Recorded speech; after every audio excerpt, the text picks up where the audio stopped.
Bonjour à toutes et à tous, auditeurs, auditrices de Radio Campus Lille. J'espère que vous allez bien. C'est Adrien Fédé. On se retrouve pour une émission un peu spéciale d'un nouvel épisode du Campus Sport Club. Une émission hors série. C'est la première de cette saison 5.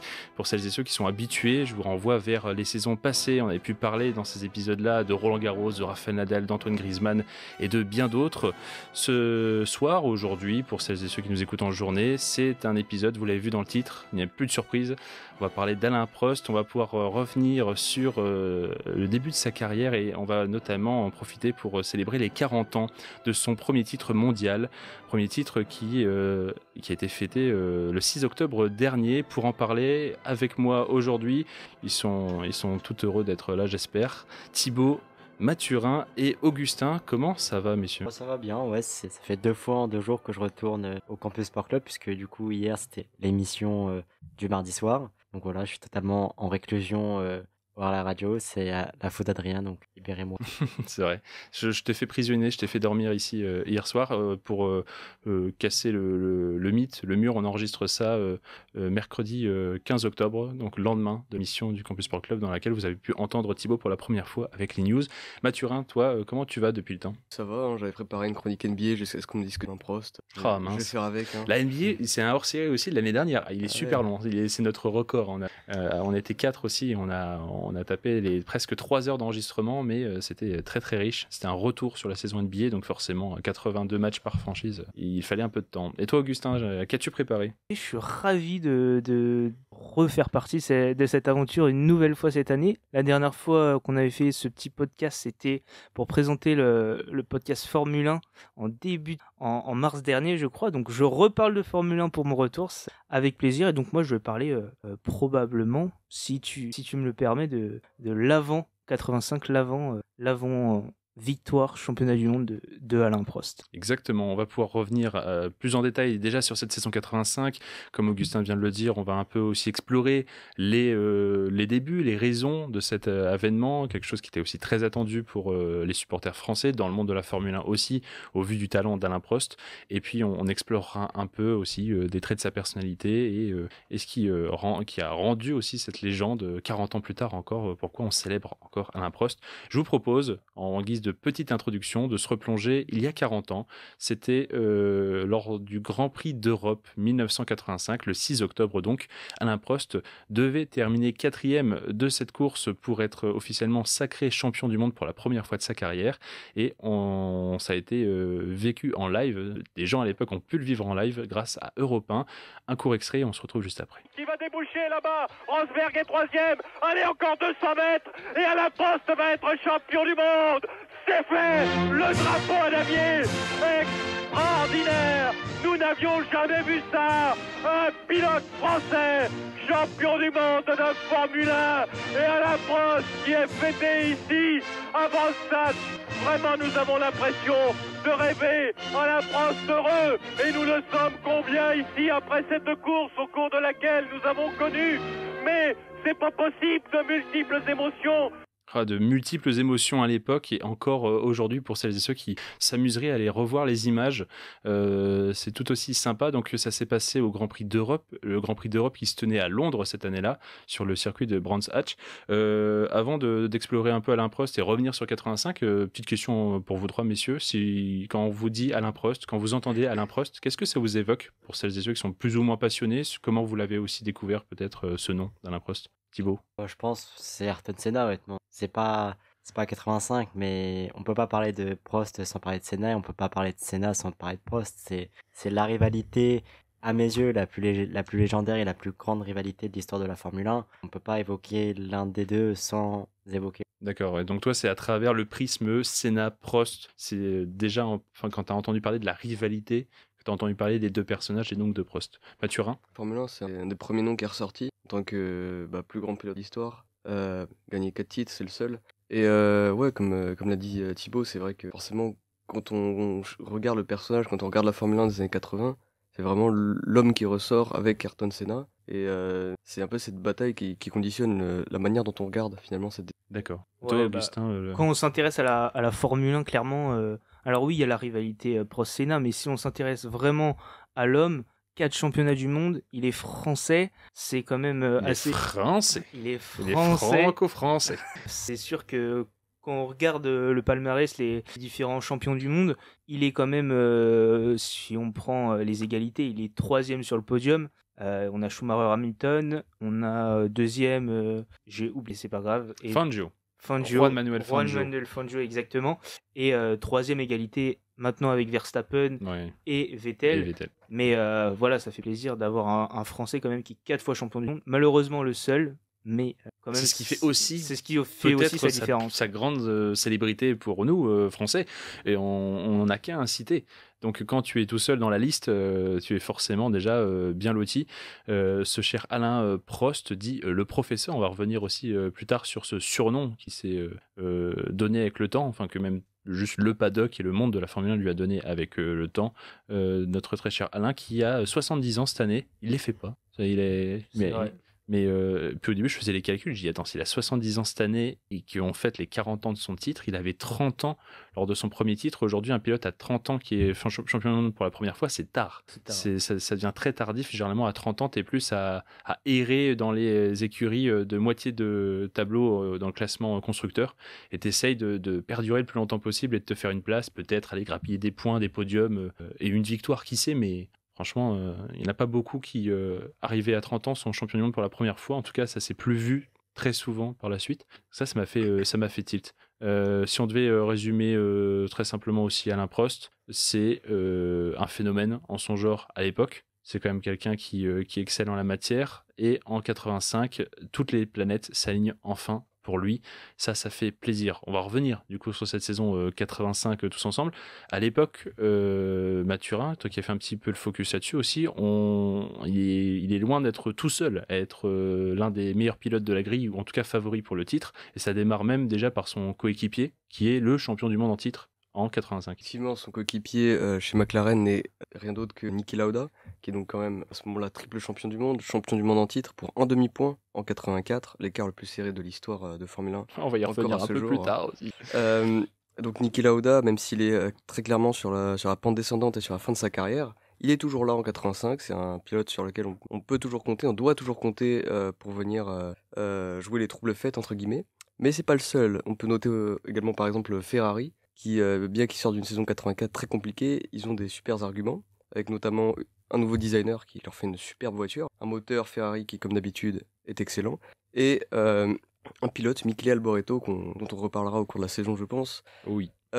qui sort d'une saison 84 plutôt réussie et qui a le couteau entre les dents, pour cette saison 85. Voilà. Et puis, que dire d'Ayrton Senna, qui enfin fait le move sur une équipe plutôt compétitive, puisqu'il signe chez Lotus, et il aura donc l'occasion de marquer quelques victoires. Ayrton Senna qui avait démarré en Formule 1 seulement l'année d'avant. Donc on est même sur c'est pas sa saison rookie, mais c'en a l'air en tout cas. Et déjà sur sa première saison 84, il avait un peu éclaboussé tout le monde d'un certain talent au volant, aussi d'une certaine fougue qu'on va tout de suite lui deviner en 85. Donc là-dessus, il changera pas.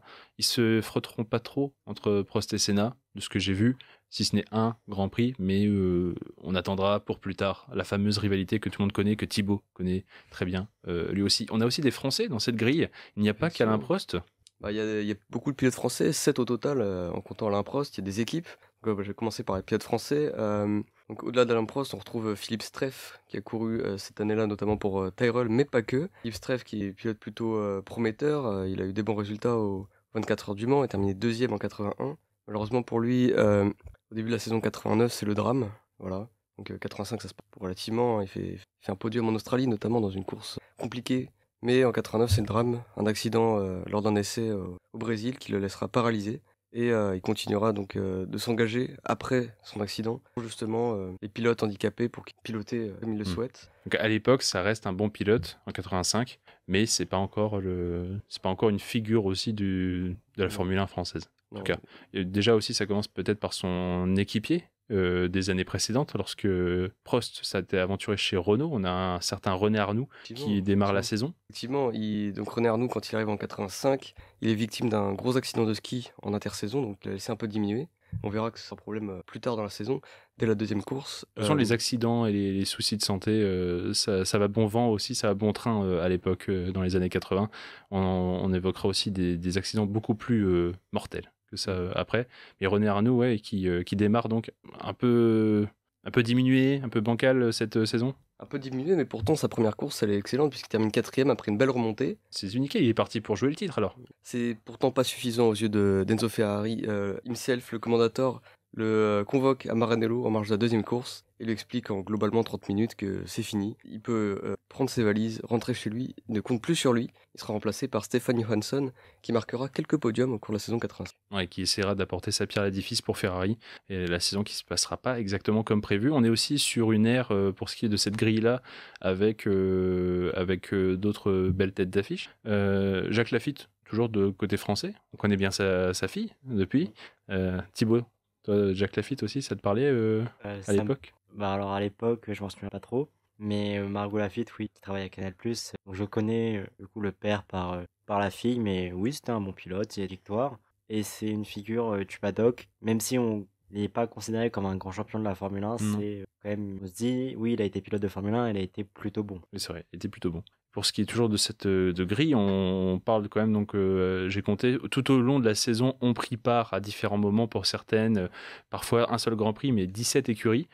C'est aussi quelque chose, aujourd'hui, il faut aussi peut-être remettre dans le contexte aussi aux gens de l'époque qui découvrent peut-être la Formule 1 à travers cet épisode. Ça n'a rien à voir, on est à plus de 30 pilotes qui participent sur l'année, plus de 15 écuries. C'est des proportions qui n'ont rien à voir avec le contexte moderne de la Formule 1. Effectivement, c'était beaucoup plus amateur, on pouvait... Aujourd'hui, on peut plus, mais à l'époque, on pouvait plus facilement. Et encore, ça était sur la fin, en 85. On pouvait arriver, on avait bricolé sa voiture dans son garage, on avait récupéré un moteur de 3 pilotes qui traînaient par là, et on pouvait arriver en Formule 1. Ouais, toujours avec une forme de règlement, hein, bien sûr. On n'est pas sur du grand amateurisme, et on est sur cette notion que ceux qui ont un peu d'argent, qui ont des bons pilotes confirmés et qui font les yeux doux à la FISA à l'époque, pouvaient avoir même le temps d'un Grand Prix l'occasion de rouler. Et souvent c'était à domicile, petites écuries qui roulaient à la maison. Et à l'époque aussi, on avait toutes ces écuries là qui commençaient à être toutes équipées de moteurs turbo.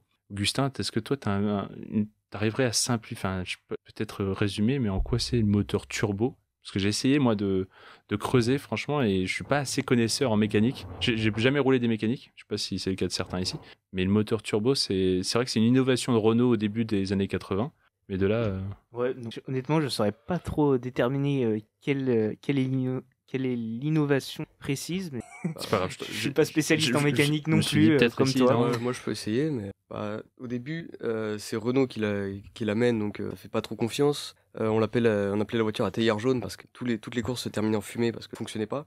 Donc l'avantage du turbo, c'est que ça donne plus de puissance. Alors évidemment, surtout à l'époque, faut bien gérer parce qu'il y a une certaine latence entre le moment où on demande la puissance et au moment où la puissance arrive. Donc ça donne une voiture un peu plus... C'est pas turbo, c'est turbo dans l'idée. Quelques secondes de lag et puis après ça lance. Ah oui. Donc faut bien gérer. C'est des voitures un peu plus nerveuses mais beaucoup plus puissantes puisque par exemple le moteur BMW qui équipait notamment Brabham pouvait sortir jusqu'à 1000 chevaux en qualification. Aujourd'hui encore on est sur des niveaux à peu près similaires. Hein. Et à l'époque c'était avec des véhicules avec moins d'aérodynamisme, moins de grip et avec moins de sécurité également. Donc, ah oui, beaucoup moins de sécurité. C'est peut-être aussi... on pourrait faire le compte de tous les abandons de l'époque. Là aussi, on est dans des proportions qui n'ont rien à voir avec la Formule 1 de nos jours. Donc, n'essayez pas de comparer les époques, c'est quasiment impossible. Et encore aussi pour préciser peut-être, pour remettre enfin et finaliser cette capture d'écran de ce qu'est la Formule 1 en 85, on est sur une époque où il y a aussi 2 jeux de pneus. Ça joue aussi pour certaines écuries qui sont équipées soit de Goodyear, soit de Pirelli.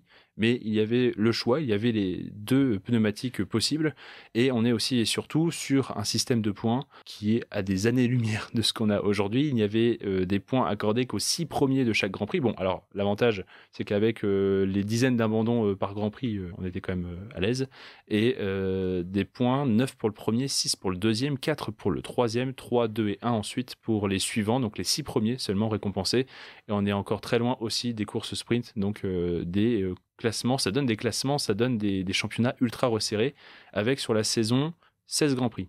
Bien ça. 16 Grands Prix, et donc, avec cette règle aussi, qui va avoir toute son importance et qui va aussi expliquer pourquoi Alain Prost n'a peut-être pas été sacré champion les années précédentes et on doit attendre 85, une règle qui permet de défalquer 5 résultats, les 5 moins bonnes performances de la saison ne compte pas. On s'arrête aux 11 meilleures performances des 16 Grands Prix, ce qui permet à tout le monde de resserrer les écarts, puisqu'on a le droit d'abandonner 5 fois dans l'année, que ça n'a aucune incidence sur le classement final à l'arrivée, du moment qu'on a marqué des points à côté, évidemment. Ça aura tout son enjeu. Pour ce qui est de cette saison 85, est-ce que tu as encore un point à donner, Mathurin ou... Je comptais parler vite fait des 2 équipes françaises. Oui, bien sûr, pardon. Renault qui emploie Patrick Tambay, qui a gagné quelques Grands Prix, notamment avec Ferrari, et l'anglais Derek Warwick. À noter que lors du Grand Prix d'Allemagne, je vais caler l'anecdote ici, Allez, vas-y. ils ont engagé également François Hainaut dans la voiture numéro 14, ce qui fait que c'est encore aujourd'hui la dernière fois en Formule 1 qu'une même équipe a engagé 3 voitures sur un même Grand Prix. Ça, j'avais pas l'info.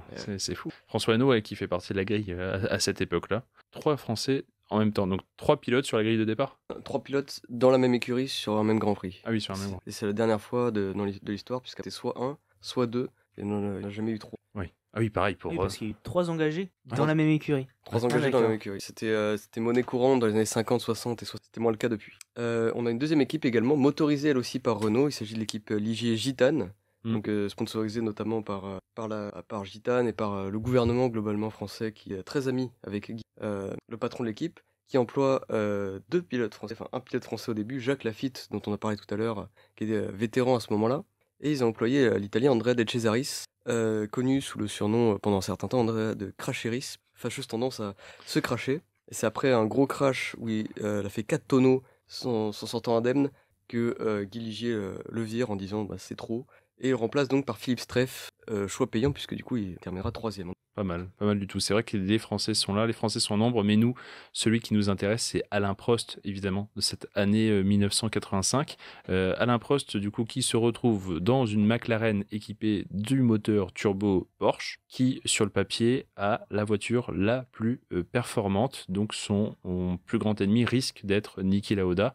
Sauf qu'on va tout de suite la couper courte, mais Niki Lauda, donc, qui sort de ce titre de champion du monde 1984 pour une poussière, frustrant pour nous, et qui, pour la faire simple, mais sur les 8 premiers Grands Prix, abandonnera 7 fois. Voilà. Donc on va pas trop parler de Niki Lauda, c'est pas qu'on l'oublie, c'est juste qu'il n'aura quasiment jamais eu à jouer quoi que ce soit contre Prost, ou avec Prost même, à l'inverse d'un certain Alain qui lui n'aura que 3 abandons et une seule disqualification sur toute la saison, donc preuve que chez McLaren il n'y en avait plus qu'un à ce moment-là. D'ailleurs Niki Lauda qui s'arrêtera sur cette saison 85, prendra sa retraite qu'il annoncera à la moitié du parcours. Bon, pour ce petit Prost là, je vois qu'il ouvre la saison 85 par un succès comme en 1984, et ça se passe au Brésil, sur les terres d'Ayrton Senna ou Nelson Piquet, et très vite il a derrière lui dans son aspiration un certain Michele Alboreto dont tu parlais, Mathurin,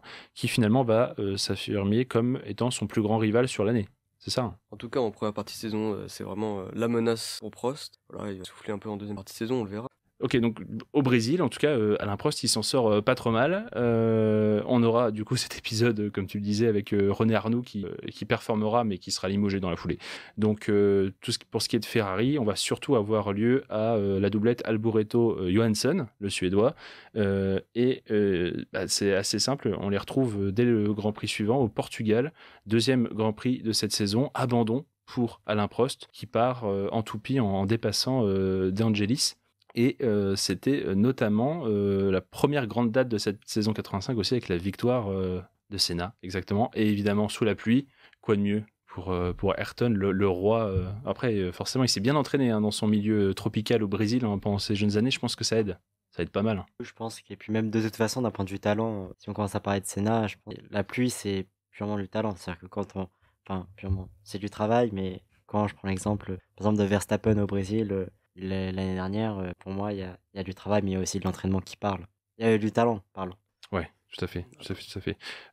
Portugal, abandon pour Prost. Ça s'enchaîne avec Saint-Marin, où il gagne. Victoire de notre Français du côté d'Imola, du circuit d'Imola, sauf que petit coup de froid à l'arrivée, disqualification pour Alain, le poids de sa monoplace a priori est non réglementaire, donc c'est De Angelis avec qui il s'était heurté le Grand Prix d'avant qui va en plus lui piquer la victoire, et on notera aussi sur le début d'année, je vois que ça s'enchaîne même avec le Grand Prix de Monaco après, on a 3 pôles positions de Ayrton Senna, vous verrez que on l'a très vite su les années d'avant, mais que Alain Prost n'est pas quelqu'un qui joue la victoire le samedi en qualification à chercher une pole. Ouais. Là où Senna, lui, va pied au plancher et en signera beaucoup des pole positions. Ouais, lors des qualifications, il faisait ses réglages justement dans les qualifications. Il mettait ses réglages pour la course. Ce qui faisait que, sans problème, pour la course, il était en avance sur tout le monde et il doublait tout le monde. Donc forcément, il était plus avantagé lors de la course et c'est là où les points, ils comptent en soi. Donc il était assez intelligent, je trouve. C'est vrai, il était assez intelligent. Donc à part sa victoire dès le premier Grand Prix, pour l'instant ça se passe pas super bien pour Alain, qui a tout de suite perdu la place en tête du championnat des pilotes. C'est Alboreto puis De Angelis, donc avec cette victoire piquée à Saint-Marin, qui est leader du championnat. De Angelis qui restera toujours en tête après le Grand Prix de Monaco que gagne Alain Prost. Avec 7 secondes d'avance sur Alboreto. Là on voit aussi que le duel commence à avoir vraiment lieu, les écarts se font, on est toujours aussi sur une période où il y a des risques d'abandon pour beaucoup de pilotes. Je notais là 9 abandons à Monaco, mais avant ça il y en avait eu 13 abandons à Saint-Marin ou encore 16 abandons au Portugal. Alors à noter aussi que c'était des grilles autour de 25 pilotes, donc ça paraît énorme, 26. 16, mais finalement 9 rescapés à l'arrivée, c'est facile de rester dans les points. Bah, effectivement, faut juste espérer aller. Après, à l'époque, il y avait une fiabilité qui était vraiment catastrophique, surtout en début de saison, quand on n'avait pas encore Oui, le temps de roder la ouais, le temps de voiture. roder la voiture. Puis, si 16 abandons au Portugal, ça peut sembler extrême, sur une grille qui était à 26 max, je sais pas exactement. Mais en même temps, il faut se rappeler que c'était sous la pluie, donc c'est là encore. Oui. Encore plus avec aussi s'imaginer un cadre où les changements de pneus, les arrêts au stand, les pit stops ne se font pas obligatoirement, pas nécessairement. On a aussi confiance aux pneumatiques, en la marque qui peut parfois vous jouer de très mauvais tours, et aussi un plan de bataille où le moindre arrêt au stand vous coûte de toute façon les points et la victoire, donc autant ne pas s'arrêter et faire les 60-70 tours quand c'est nécessaire d'une traite. Monaco, ça se passe donc plutôt bien pour Prost qui se rapproche. Au Canada, on est en 85, donc toujours, on arrive sur une 3e place. Là, on voit qu'il arrive à enchaîner les podiums. Il est à 4 secondes d'Alboreto et 2 secondes de Johansson, donc nos 2 pilotes Ferrari.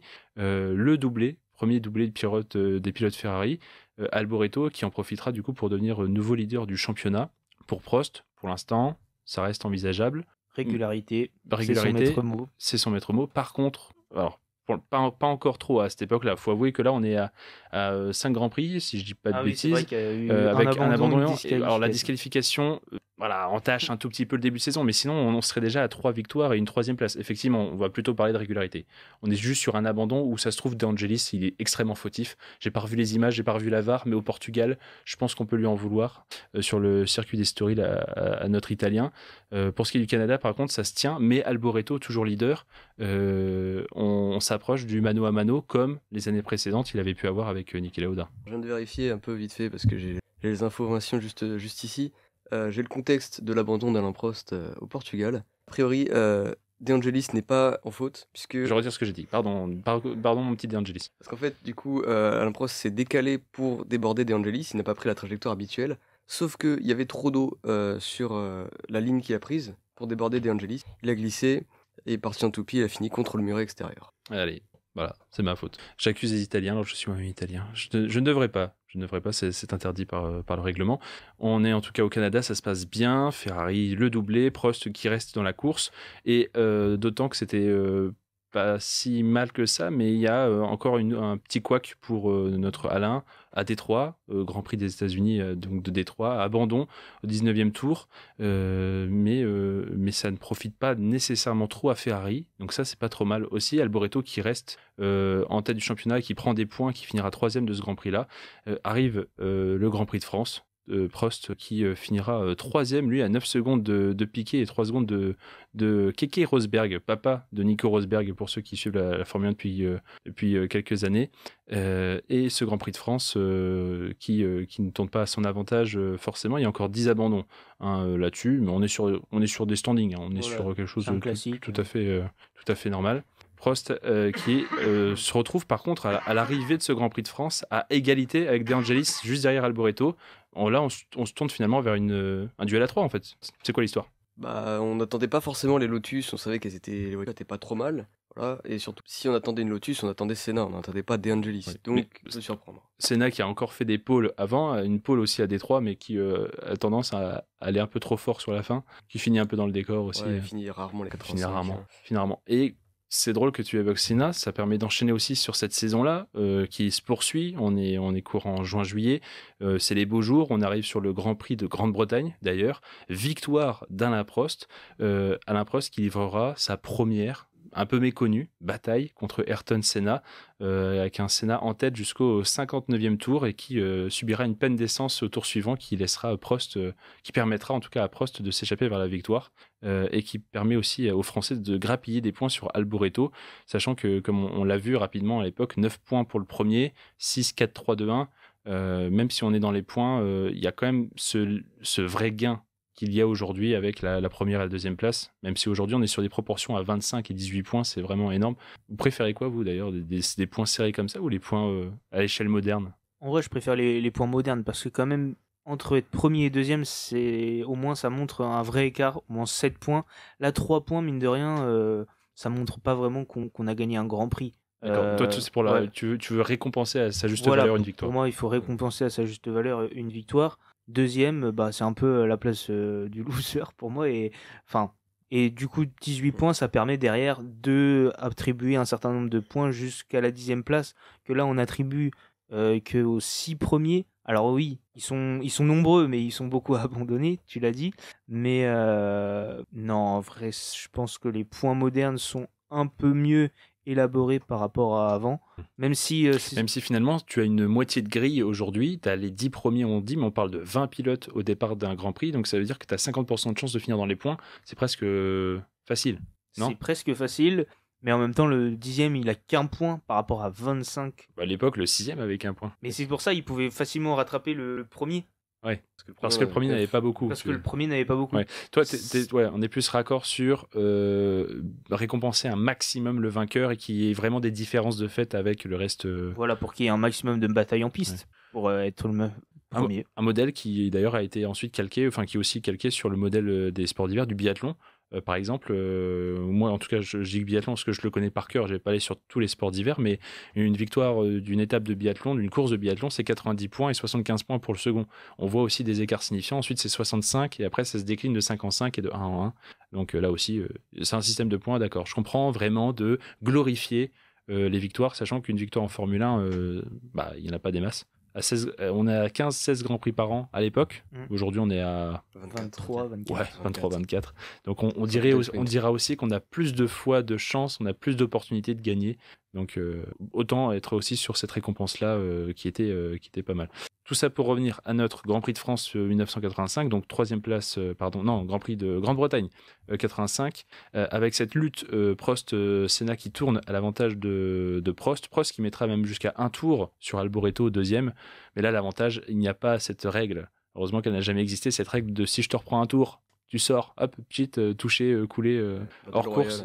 Parce qu'à l'époque, pour le coup, ça aurait fait beaucoup de dégâts là aussi. Ça aurait été fou. Je regardais même, il prend jusqu'à 6 tours sur certains retardataires qui finiront, entre guillemets, la course. Parce qu'il y a des gens, quand j'ai noté les abandons de titre personnel, là, on est sur 14 abandons sur le Grand Prix de Grande-Bretagne, mais certains sont quand même classés, mais ont plusieurs tours de retard parce qu'ils ont eu des problèmes mécaniques et sont quand même, d'après les règlements, considérés comme finishers à leur manière, quoi. En tout cas, c'est un peu bancal là-dessus. Après, c'est vrai qu'à l'époque, les différences de performance faisaient que parfois on pouvait avoir 6 ou 7 secondes d'écart entre le premier et le deuxième. Donc, c'est pas spécialement choquant qu'il y en ait qui prennent 6 tours en un Grand Prix.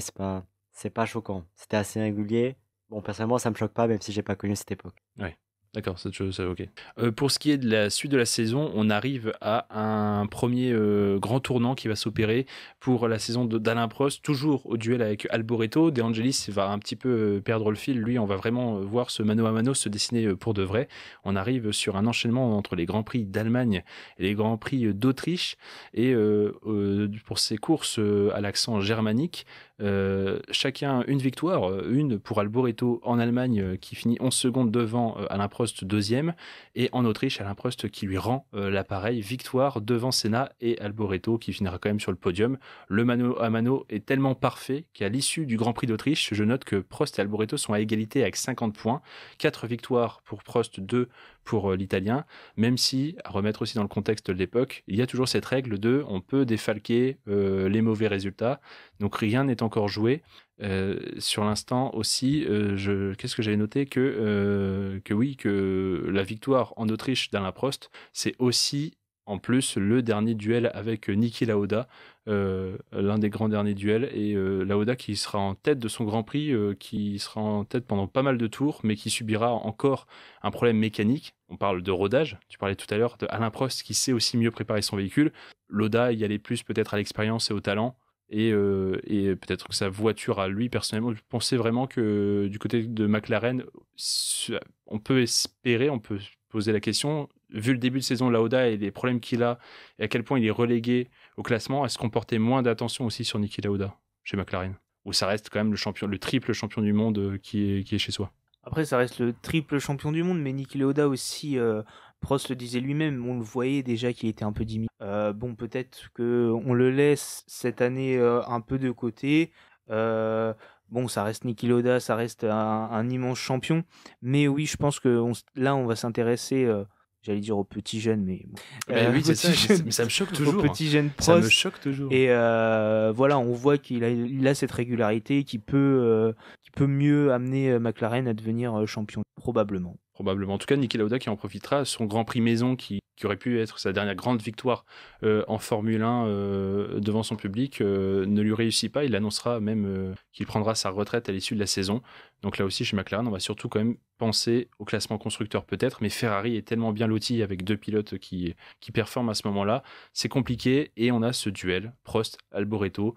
Génial, magnifique. Ça nous rappelle certains duels comme ça de mi-saison où tout est encore à faire. Et ça fait plaisir. On arrive ensuite sur les, si je dis pas de bêtises, 6 derniers Grands Prix de la saison. Et là, Mathurin, c'est ce que tu sous-entendais tout à l'heure, c'est la dégringolade complète pour Ferrari. Ferrari qui jusque-là avait des grosses perfs, surtout du côté d'Alboreto en première moitié de saison. On va plus du tout les voir en fin de saison. Johansson va faire quelques points par-ci par-là. Mais c'est surtout, sur les 6 derniers Grands Prix, c'est 7 abandons sur 12 arrivées potentielles. Donc complète, incompréhensible, et qui rappelle finalement la saison 84, même si là c'était l'inverse. Là, un début de saison catastrophique et un regain de forme en fin de saison. J'en profite, j'ai eu la chance à côté de moi, à la Voix du Nord, d'interroger l'un de mes collègues, Sébastien Jacquemart, de la Voix du Nord, qui est grand connaisseur, spécialiste en automobile, en mécanique, et qui soulignait que Ferrari a fait du Ferrari, que déjà de 1, la McLaren Porsche était imbattable, c'était la meilleure voiture parce que c'est la seule qui utilisait du carbone, et Porsche avait doté un super moteur, mais il dit et surtout que ce titre de Prost, il est un peu aussi dû à Ferrari, parce que d'un seul coup, Ferrari, la voiture se met à dérégler dans tous les sens. Alboreto n'en finit pas une sur la fin, et c'est toujours un peu pareil avec Ferrari, c'est quand tout se passe bien qu'ils sont obligés de eux-mêmes engendrer des problèmes. On est clairement sur aussi une écurie Ferrari qui nous rappelle peut-être 2022, 2024, peut-être un peu. Non, 2024, ça allait honnêtement. Ouais, par ça contre, va, 2025. 2025, ouais. 2025, là en l'occurrence, on est un peu dedans aussi, ouais. Donc Ferrari, c'est déjà à l'époque. Du coup, on a des similitudes avec nos années 40 ans après. Il y a certaines choses qui n'évoluent pas tant que ça. Entre-temps, Ferrari quand même aura eu la chance d'avoir Michael Schumacher et d'autres grands pilotes quand même pour apporter des titres. Il n'y a pas de souci là-dessus. Toujours sur cette fin de saison 85, on va la finir, on va y arriver, puisque comme ça se passe si mal pour Ferrari et Alboreto qui est à la poursuite de Prost prend son envol, et là tu parlais de régularité, on va la faire simple, Pays-Bas 2e, Italie, victoire de Prost. Belgique, 3e place pour Prost. Et on arrive du coup à ce Grand Prix d'Europe où, grâce à la distance, à des années-lumière qu'il a mis à Alboreto, il lui suffit d'une 4e place pour être sacré champion du monde pour la première fois. Alors, messieurs, est-ce qu'il y arrive? Je pense que c'est dans le titre. Ah mince, ouais. On spoil un peu, ouais. Ouais. Mais il fait tout pile 4e par contre. Tout pile 4e. Il aurait pu aller chercher un podium pour gagner avec la manière. Et c'est un peu finalement c'est Prostesque, qu'on va dire, d'assurer le minimum, de ne pas aller chercher trop au risque de tout perdre, de chercher juste ce dont il a besoin, chercher tout pile. C'est pile poil. Tout pile des points. Prost le professeur, il calcule tout. Je vais être 4e, je fais ma course pour être 4e. Pas besoin de plus de risques. Non, pas besoin de plus de risques. Il y avait eu ces propos de Prost qui reviendra sur ce Grand Prix. Déjà du côté d'Europe 1, le journaliste que j'ai pu introduire en début d'émission, qui racontera la course, qui dira qu'il aura manqué son départ avec une monoplace de travers qui sera finalement presque descendu 13e au premier tour de ce Grand Prix-là d'Europe. 7e pendant longtemps après avoir grappillé quelques places, et puis il décidera de faire un arrêt au stand pour changer de pneumatique. Il repartira 9e donc, mais à la force du poignet, comme dit le journaliste. Il a remonté et profité entre autres de quelques abandons pour finir 4e place qu'il aura acquise au 56e tour, donc à une dizaine de tours de la fin, et il sera resté en piste juste ce qu'il faut pour conclure le sacre, même s'il remontait sur Rosberg. Il aurait même pu aller chercher un podium. D'ailleurs, si je devais citer Alain Prost, juste après ce Grand Prix d'Europe 1985, il disait « Course difficile, Rosberg n'est pas parti, je l'ai dépassé sur la gauche, mais j'ai fait une sortie de route dans l'herbe, et j'ai été dépassé par toutes les voitures. On avait choisi des pneus très durs à gauche car on ne voulait pas prendre de risques, mais petite erreur, on a choisi les pneus qui se dégradaient le plus vite possible. J'ai dû patienter avec des pneus cloqués. Dès que j'ai changé de pneumatique, la voiture était parfaite. Il a fallu recravacher pour remonter et me permettre d'être champion. Je revenais quand même à 2 secondes au tour et je pensais pouvoir faire podium. Mais tout va bien pour Alain Prost. 4e place, sacre, victoire. Sa mère, qui sera aussi interviewée à la radio d'Europe 1, qui dira « Il l'a pas volé celle-ci ». Effectivement, il l'a pas volé celle-ci et c'est une belle victoire à 2 prix. À l'antépénultième Grand Prix de la fin de saison, au 14e, ce qui était quand même très rare. Du coup, pour l'époque, comme on parlait de ce système de points très resserré, au moins on avait aussi du suspense jusqu'au bout, Augustin. Absolument, c'est ce qui fait aussi l'avantage du coup du système ancien, c'est que du coup les écarts sont assez resserrés et donc c'est vrai qu'il y a beaucoup de suspense, même si là, Grand Prix d'Europe, Prost est déjà sacré champion du monde. Avant, ah non, il reste que 2 Grands Prix, autant pour moi. Oui, il en reste 2. L'antépénultième, c'était l'antépénultième. Grand Prix d'Europe qui se passait donc à Brands Hatch, à Londres. Ça aurait été cool qu'il se passe en France. Et pour l'anecdote, il n'aurait pas dû se dérouler à Londres, il aurait dû se dérouler à Rome. Enzo Ferrari avait longtemps monté un dossier et fait en sorte que ce Grand Prix soit organisé, mais en début d'année de 1985. La FISA a inspecté le circuit et n'a pas été très satisfaite, et du coup il a été réattribué plus tard à Londres, d'où ce sacre qui se passera là-bas. Ce sacre-là, donc c'est un très beau sacre. Il y aura ces 2 Grands Prix peut-être un peu plus anecdotiques sur la fin. Je ne sais pas trop ce que vous qui avez peut-être fait avec vos recherches, ce que vous en avez vu, si c'était... Disons qu'il finit mal ce dernier Grand Prix, il abandonne. Voilà, c'est un peu triste, mais bon, c'est comme ça. Au moins il est champion du monde, il fait le minimum, comme on l'a dit. Il y a eu plus de stress pour lui. Je me suis pas trop renseigné sur cet abandon en Australie, mais un problème de turbo. Ouais. Problème de fiabilité. Casse turbo. Et ça devait bien arriver dans l'année, hein.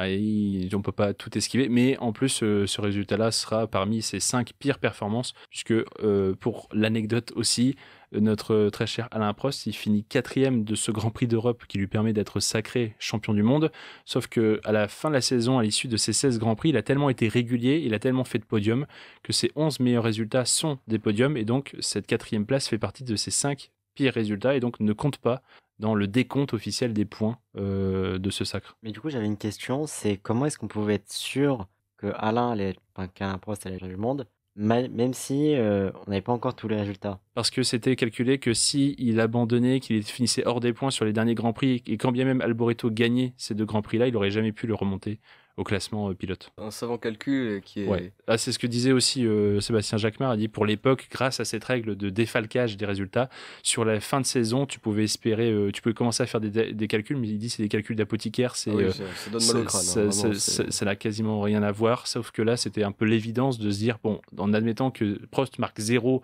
et que Alboreto marquait 18, c'était quand même impossible, tellement l'avance était importante. D'ailleurs, avec 73 points / 76 points, puisque les points de cette 4e place, les 3 points, comptent, mais ne comptent pas à l'arrivée comme ils sont défalqués.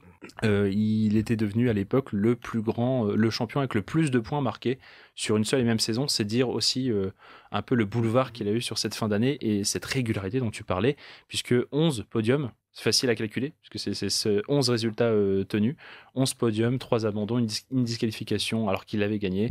Donc là encore, ça se joue peut-être à pas grand-chose. Et cette 4e place, tout simplement merveilleux. Voilà comment Alain Prost est devenu champion sur sa saison 1985. Un mot à dire ? Il a été le chercher, même si Ferrari a fait du Ferrari, c'est totalement mérité, il n'y a pas à débattre. Quand tes 11 meilleurs résultats, c'est des podiums, tu mérites le titre. Hein. Celui qui, si on dit que dans la saison de Prost, on retient que les podiums, il y en a un autre qui a fait que des podiums en une saison, c'est Schumacher en 2002. Oui, l'exceptionnelle saison de Schumacher 2002, là aussi. Oui, c'est vrai que du coup, alors, est-ce qu'on peut dire de Prost qu'il a réussi une saison complète full podium ? Si on reste sur cette règle de on garde les 11 meilleurs résultats pour le classement pilote. Ou est-ce que non, vous prenez vraiment en compte Parce qu'en 2002, il n'y avait plus de règles. Hein. Je ne sais plus si on pouvait... En 2002, c'est à partir de 89 ou 90. D'accord. Pour moi, on peut pas quand même les enlever parce que par exemple, pour le constructeur, tous les résultats comptent. Même tous les abandons, toutes les disqualifications. Donc pour le coup, j'ai toujours trouvé cette règle un peu, entre guillemets, stupide, voire inutile. Utilitaire. Parce que par exemple, en 88, ça aurait dû être Alain Prost champion parce qu'il marque quasiment 20 points de plus que Senna. Et derrière, c'est Senna qui est champion du monde. Oui. Pareil, en 86, c'est très alambiqué et au final, celui qui aurait pu être titré champion, il savait déjà qu'il serait pas champion à la fin parce que à cause des points. Oui. Après, c'est aussi l'essence de ce sport-là, c'est aussi la particularité des sports mécaniques, c'est ce qui donne un peu de saveur, mais tu as très bien fait aussi de le rappeler, puisqu'on n'a pas trop parlé de Niki Lauda exprès, il finira sur le Grand Prix d'Australie, donc là où abandonnera Alain Prost. Niki Lauda abandonne aussi, d'ailleurs, je m'étais noté, c'est un double abandon McLaren pour bien finir l'année, sachant que pendant cette fin de saison, on a 2 victoires de Nigel Mansell en Europe et en Afrique du Sud, et victoire de Keke Rosberg sur le Grand Prix d'Australie. Donc Williams, à l'époque, qui finissait très très fort et qui se préparait déjà aussi à être le très gros et sérieux concurrent de l'année 86, ce qui se passera pas exactement là aussi comme prévu, mais McLaren qui finira quand même championne constructeur devant Ferrari grâce, comme tu l'as dit, c'est 7 au global, c'est 7 abandons sur les 12 derniers 12 dernières arrivées potentielles sur 6 derniers Grands Prix. Ouais. Voilà, donc là aussi McLaren qui est bien heureux en toutes circonstances de finir champion constructeur. Très bien. Est-ce qu'il y a des choses à dire là aussi ? Est-ce que vous avez des points, des choses à rappeler ? Rien à voir avec Prost, même s'il a fait sa carrière, il a été avec Renault, mais c'est quand même le dernier GP de Renault avant son retour en 2002, GP d'Australie 85. Voilà. Renault en tant qu'équipe de Formule 1, en tout cas Renault qui restera toujours dans la Formule 1, notamment grâce au moteur, mais une team Renault ne reviendra qu'en 2002 et très vite après, pour aussi la suite de cette anecdote-là, c'est qu'ils auront très vite un pilote champion du monde, double champion du monde même. Fernando Alonso, évidemment. Donc ça fait très très plaisir. Et le petit mot français, c'est vrai qu'on oublie Ligier d'ailleurs dans cette histoire. Ligier, que fait Ligier ? Très bonne saison, conclue en point d'orgue par le Grand Prix d'Australie, double podium. Jacques Laffite devant Philippe Streff, 2e et 3e juste derrière Keke Rosberg. 6e du championnat, malheureusement juste derrière Brabham. Ils n'ont pas réussi à les rattraper, malgré 2 podiums pour Jacques Laffite. Au final, ils ont quasiment autant de podiums que Renault, qui en a signé 2 en début de saison. Voilà, et qui finissent devant Renault du coup au classement constructeur. Renault, équipe cliente devant l'écurie mère. Ouais, et pour faire le compte des comptes des points, même grâce à cette victoire de Keke Rosberg sur le dernier Grand Prix, Rosberg, le Finlandais champion du monde 82, finira devant Ayrton Senna. Et donc dans ce quatuor de tête du classement pilote, on aura Prost devant Alboreto, devant Rosberg, devant Senna. Et Michele Alboreto qui était peut-être sur la plus belle année de sa vie pendant 10 Grands Prix, qui aurait pu être champion du monde et inscrire son nom en lettres d'or dans l'histoire de la Formule 1, ne sera plus jamais champion. D'ailleurs, ça sera sa dernière victoire en cours d'année, si je dis pas de bêtises, sur le C'était lequel le Grand Prix, sa dernière victoire? Ça devait être sur le Grand Prix d'Allemagne. Ouais, mange la saison. C'est ça, je pense que c'est sa dernière victoire en Formule 1, donc c'est terrible pour lui. On va pouvoir un peu explorer aussi un peu plus Alain Prost, en plus de cette saison 85. Alain Prost, petit retour un peu dans le temps, si tu me le permets, Augustin. Alain Prost qui était quand même destiné à un moment donné à aller conquérir cette couronne, mais ça a mis du temps, même si on a très vite vu en lui le prodige de karting qui d'ailleurs n'aurait jamais dû toucher au karting ou à la Formule 1. C'est bien de me lancer parce que à la base, il ne devait pas du tout être destiné au sport automobile. Lui, ce qu'il voulait, c'est soit être prof, soit il voulait aussi être footballeur. Il était plus destiné à cette carrière de footeux. Mais il y a eu un événement important lors de vacances à Antibes avec sa famille qui a été déterminante. En fait, son frère, il faut savoir qu'il était malade, je ne sais pas si on en atteint d'une grave maladie, pardon. Je ne sais pas si on y reviendra, mais son frère était fou d'automobile, lui, et il l'emmène sur un espèce de petit parking à Antibes, aller faire de la Formule 1. Ouais. Prost, du karting. La Formule 1, c'est un peu tôt. Un peu présomptueux, si je puis me permettre. Aller faire, du karting. Prost qui, il me semble, s'était cassé le bras. Et donc, le bras dans le plâtre. Il avait le bras dans le plâtre. Il a raconté dans certaines interviews, la dernière en date que j'ai pu voir, il est passé dans l'émission Click sur Canal+, où il disait que même en se présentant là-bas et en écoutant les consignes, il devait traîner un peu derrière pour cacher son plâtre. Absolument. Et il était même déçu parce qu'il pensait que sa carrière de footeux était terminée parce qu'il s'était cassé le bras. Bref, rien n'allait. Mais finalement, pour faire plaisir à son frère, il décide quand même de faire ses tours. Ils font une petite course et, prodige qu'il est, il arrive premier. Il arrive premier à cette course et c'est la révélation pour lui. Il arrive après...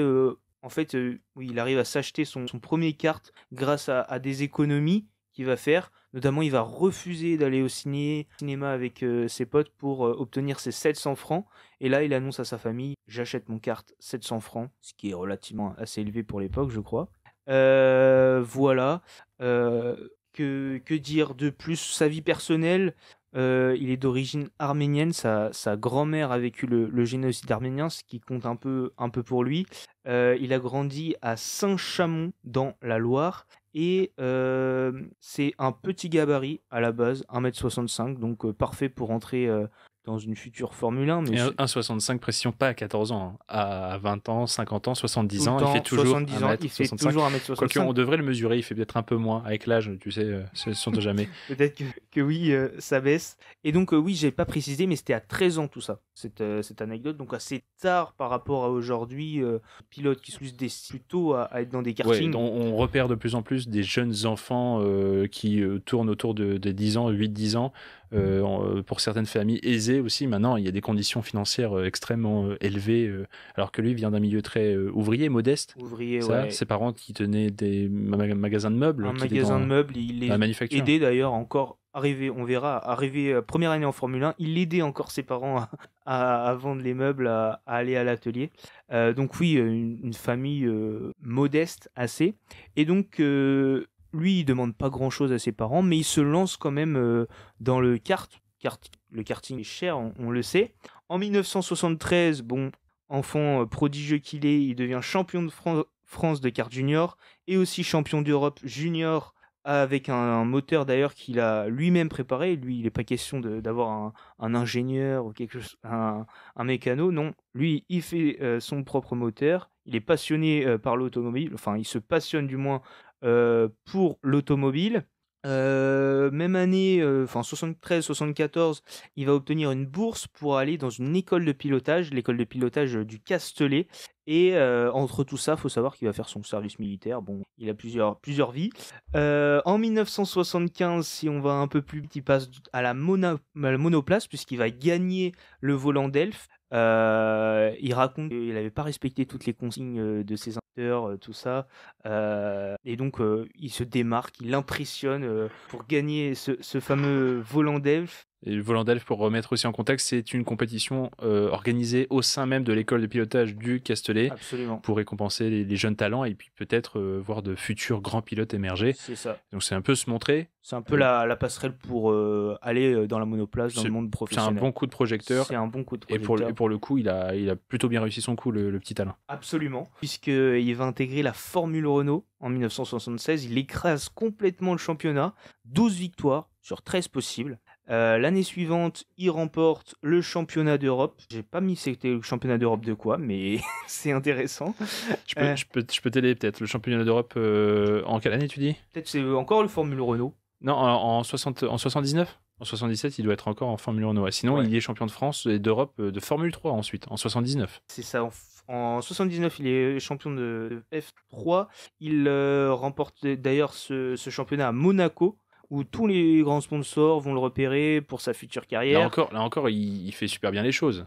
Il sait quoi faire. Absolument. Parce que surtout pour quelqu'un, j'imagine, qui vient de ce milieu, qui n'a pas de fonds financiers, qui est obligé de se montrer, de montrer son talent pour aller chercher l'argent, chercher la visibilité, il a vraiment coché aussi. C'est un destin, c'est pas possible. Ou c'est millimétré, c'est calculé. Bah, il a bien choisi son coup quand même, le Alain. Parce qu'aller chercher une victoire à Monaco déjà, que ce soit dans n'importe quelle monoplace, il faut être sacrément talentueux. Finalement, il a un signe du destin, les planètes qui s'alignent, un peu comme la fin de saison de Ferrari. Hein. À chaque fois, ça se joue sur rien. Et c'est ça qui a fait que Prost a eu des sponsors et a pu rentrer en Formule 1 et devenir champion du monde. Là, grâce à son talent, quand il a intégré McLaren en 84. Sa première année chez McLaren. Donc... Non, il est juste avant, encore avant même, puisque tous les feux sont au vert pour lui. Il passe les étapes une à une avec brio, et l'étape après la Formule 3, c'est la Formule 2 normalement, Augustin. L'étape après la Formule 3, c'est la Formule 2, mais non, lui il va faire un test avec McLaren au Castellet. McLaren, donc il a donc sûrement repéré à Monaco. Lui, il a l'ambition, rien que ça, d'être déjà champion du monde. Hein. Il est même pas en Formule 1, qu'il a déjà l'ambition d'être champion du monde. Ouais, c'est l'envie de tout pilote, j'imagine. C'est ça, mais bon, il sait pas qu'il va aller en Formule 1 pour le moment, oui, même si c'est son objectif. Mais tout le monde rêve de la Formule 1. Absolument, tout le monde rêve, mais bon, lui, il a quand même, il est posé, tranquille. Et donc, c'est en 1980, enfin, les essais ont lieu à la fin de l'année 1979. Il intègre McLaren en F1 en 1980, pardon. Et sa première course, c'est le Grand Prix d'Argentine. Il termine tout de même 6ème. Donc malgré tout, on sait qu'il y a eu pas mal d'abandons. 6ème qui veut dire 1 point. 6ème qui veut dire 1 point, absolument. Aujourd'hui, ce qui vaudrait... Combien, pardon, Mathieu ? 8 points. 8 points, merci. La calculatrice est par là-bas. 1 point, première course, nickel. Début rêvé. J'ai noté, malgré des conditions compliquées, donc peut-être c'était la pluie en plus. Bref, l'année 80, il finit 16ème, donc pas une première année folle pour cette première année en F1, mais bon, il faut le temps de s'habituer. Je crois qu'il y a eu pas mal d'abandons, de problèmes mécaniques, etc. Oui, c'était peut-être à cause de la voiture, clin d'œil. Oui, c'est peut-être à cause de la voiture. Voilà. C'est pas sa faute. Fin de l'année 80, il est engagé par Renault. Il va en 80 gagner son premier Grand Prix à Dijon avec l'écurie Renault. Ça aussi, c'est pas possible. Il fait exprès. C'est calculé, c'est millimétré. Il décide de gagner son premier Grand Prix à Dijon en France, le Grand Prix de France. Non, mais moi déjà, j'ai été surpris quand il m'a dit Dijon, là, le Grand Prix, j'ai été surpris, mais... Parce que c'était à Dijon.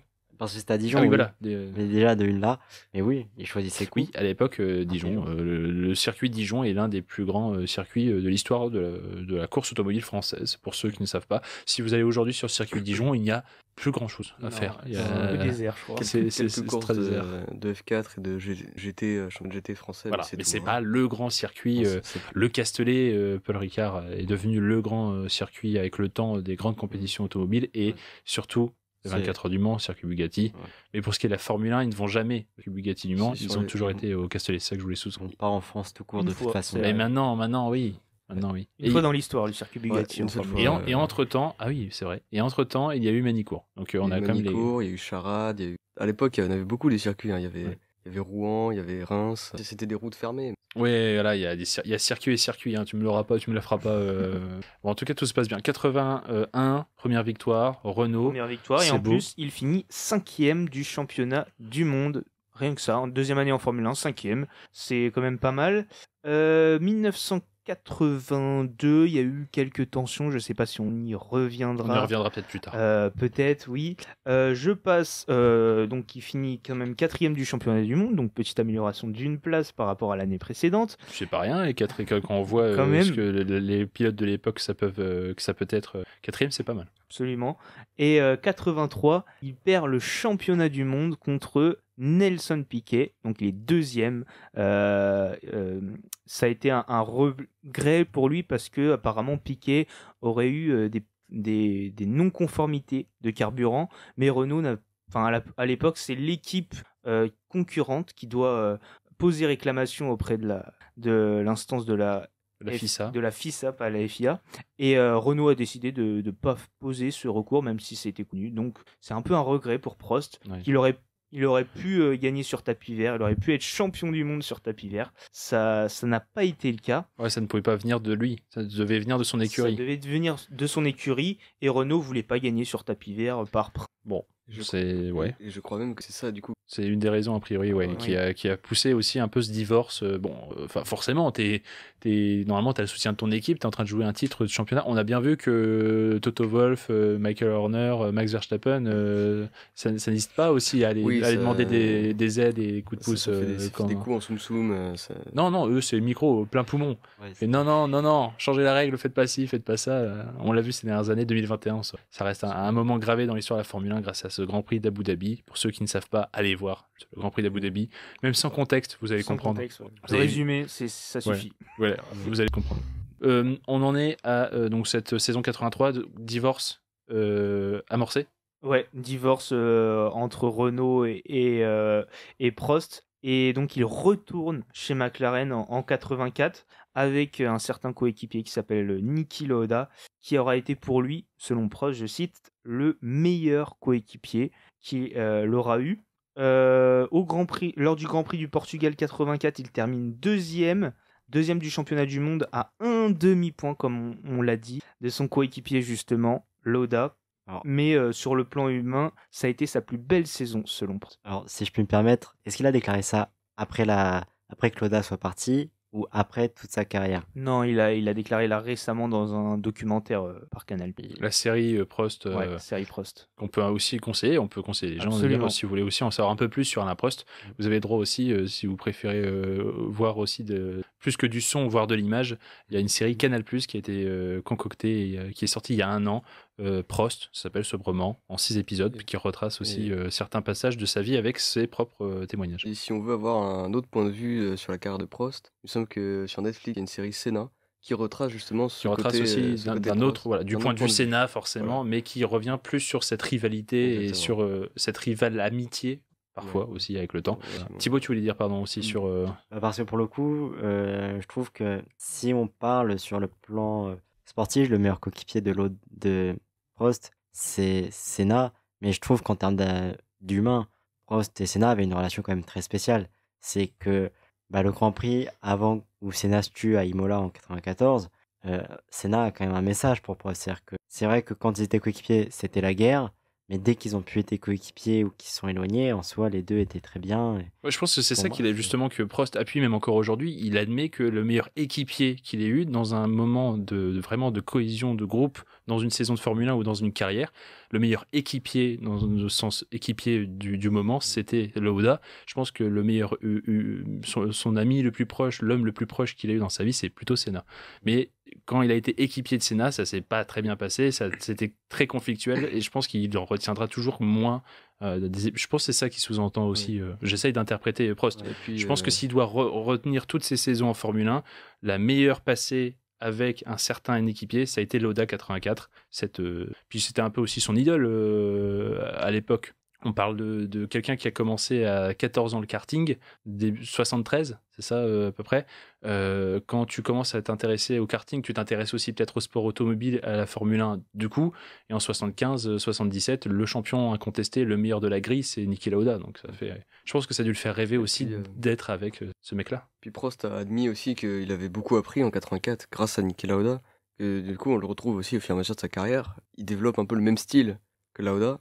Et voilà, effectivement, il a admis avoir beaucoup appris. Il considère comme être un mentor en 84. Un mentor, quelqu'un qui l'accompagne, quelqu'un qui a une certaine expérience dans laquelle il va puiser, nécessairement ça a aidé, même si on notera que dans sa manière aussi d'approcher le pilotage, sa philosophie de vie, sa philosophie de pilotage tout simplement, il était déjà très vite, très rapidement quelqu'un de minutieux, comme on l'a très, très rapidement dit aussi, mais tu disais, le samedi c'était pas des qualifications, c'était un rodage pour préparer la voiture pour la course principale le dimanche pour gagner le Grand Prix. C'est quelqu'un qui très vite était déjà consciencieux de comment fonctionne l'automobile. Il mettait les mains dans le cambouis aussi. C'est peut-être aussi l'avantage de sa condition de vie sociale jeune de son milieu, avec des parents du genre à toucher à tout, à construire, à être, comment on dirait, Il était surnommé le professeur, tout simplement. Oui, il avait cette approche de la course, c'est spécial. Je me souviens justement dans ce commentaire, il racontait, je ne sais plus exactement quel Grand Prix, quelle année, mais globalement, il était quasiment dernier et il a fini premier de la course parce que justement, il avait loupé ses qualifications parce qu'il préparait, il rodait à la fois ses pneus, à la fois sa configuration moteur, je ne sais pas si c'est quelque chose comme ça. Et au final, premier tour, dès les premiers tours, il double tout le monde. Un peu à la Verstappen Brésil. sous la pluie. Sous la pluie, absolument. C'est... Ou Senna de par son temps aussi. Là-dessus, des conditions chirurgicales, et c'est le cas de dire chirurgicales. Mais oui, du coup, je vois de quelle course tu parles. C'était Grand Prix du Mexique 90 ou 91, je crois, où il avait préparé, rodé en qualif. Je me souviens, c'était avec Ferrari. On va dire que la fin d'histoire avec Ferrari a été impliquée. C'est-à-dire que c'est vrai que traiter la voiture que tu as entre les mains de tracteur, il est vrai que Ferrari a moyennement apprécié et a été remercié fin 91, je crois. Une course de la fin. Oui, c'est comme ça que se termine son aventure chez Ferrari. Voilà, c'est ça que tu veux dire. Ouais, c'est ça, c'est que c'est dommage. C'est dommage, mais c'est vrai que Ferrari 91, c'était pas le... Fallait attendre 10 ans de plus, quoi. Ouais. pour être Oui, non, champion. c'était un peu dommage. Après, on parle aussi d'un Prost, du coup, on refait le calcul, 85, il avait 30 ans, il était déjà à 36 ans. C'est aussi l'expérience et le tempérament de quelqu'un qui est un pilote plus que confirmé et qui tient aussi tête à ses patrons, quand bien même c'est Ferrari, quand bien même c'est McLaren. Je suis Alain Prost, il y a aussi un donnant-donnant. Du coup, si on veut revenir sur Ferrari, c'était déjà un problème qui était déjà là en 85, c'est que c'était un peu, entre guillemets, la mafia. Il y avait des guerres intestines entre tout le monde. L'équipe des moteurs détestait l'équipe des aérodynamiciens. Chacun voulait aller au top. Quand il y en a un qui se faisait virer, c'était la guerre pour le remplacer. Et il y avait très peu de stabilité. Et du coup, en fait, c'est ça justement que Prost a trouvé chez Ferrari et qu'il a détesté chez Ferrari, c'est que chacun voulait mettre son point de vue, chacun voulait être le meilleur et il n'y avait pas de compromis possible. Et il avait surtout pas son mot à dire. Et pas de travail d'équipe à proprement parler. Ah non, du coup. C'était impossible d'avoir une cohésion d'équipe, c'était impossible d'améliorer la voiture si personne se parlait, si tout le monde se faisait la guerre. Oui, effectivement, c'est des climats qu'il n'a pas toujours eu à faire, mais avec lesquels il a dû composer aussi dans sa carrière. On est quand même dans des années aussi où on a des grands bonhommes et des grandes gueules, hein, pour le coup. Par contre, Alain Prost, il n'a pas trop cette image-là à l'époque. C'est Sébastien Jacquemart, encore journaliste à la Voix du Nord, qui disait il n'avait rien vraiment du visage de la Formule 1. C'était quelqu'un qui était quand même bon, qui était apprécié, certes. Mais il dit déjà en son temps, en 85, quand bien même il est champion du monde, les gens retenaient encore l'image de Niki Lauda comme étant le grand pilote de l'époque de la Formule 1. Il dit aussi, Sébastien, que c'est vraiment à partir de ce doublé réussi en 86 que là, il mettra un bon gros coup de tampon et dira oui, ok, non, là, ça reste. Il était bon pilote, mais là, il est vraiment dans une autre strate. Il est dans les très grands pilotes de son temps. Et ça se confirmera encore plus la fin de la décennie avec cette rivalité avec Senna. Pour ce qui est d'Alain Prost aussi, peut-être on parlait un peu plus aussi de l'humain, du personnage. On va revenir aussi sur ceux qui n'aiment pas Alain Prost. Thibaut, c'est quelqu'un qui, mine de rien, était bizarrement aussi pas très grand, pas un tempérament de chien, comme on pouvait dire de certains pilotes. Il y en avait d'autres pires que lui à côté. Niki Lauda, premier venu, Nigel Mansell, Nelson Piquet, qui ouvraient souvent leur bouche pour dire pas que des choses très perspicaces, qui étaient du genre très colériques, des très grands gabarits aussi pour certains, des trapus, hein, des camionneurs. Hein. Mais Alain Prost, il avait rien de tout ça. Et pourtant, il a été loin d'être idolâtré à 100%. Il était mal aimé, puis même parfois il y avait de la haine. puisque simplement il y a eu plusieurs événements, notamment quand il était chez Renault, qui ont fait que les suiveurs français de la Formule 1 ne l'ont pas aimé, et même les Français. Alors lui, il est revenu sur cette période chez Click, et lui, il a dit il y a 2 raisons. Il y a le fait qu'il a été chez Renault en 81.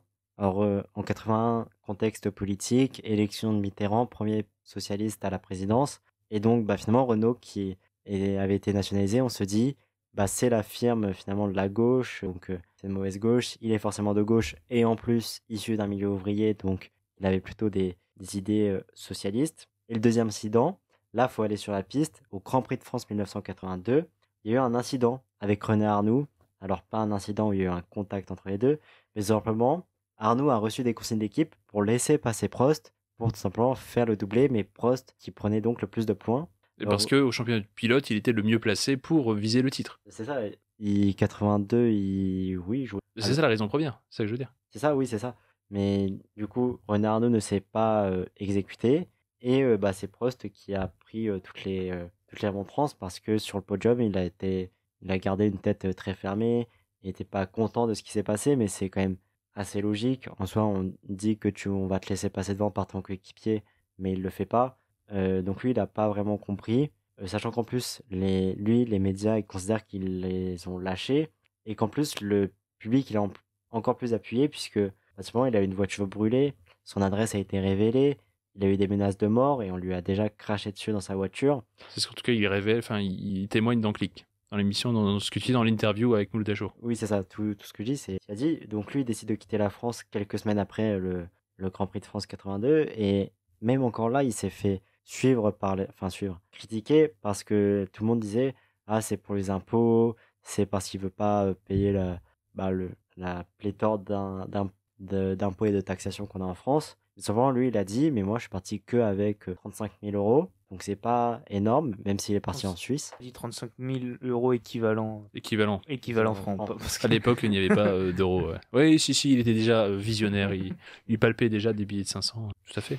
Mais donc, finalement, lui, ce qu'il a voulu faire en partant de la France, c'était pas ne pas payer d'impôts, c'était ne pas recevoir des crachats, ne pas avoir une voiture brûlée, c'est vraiment être...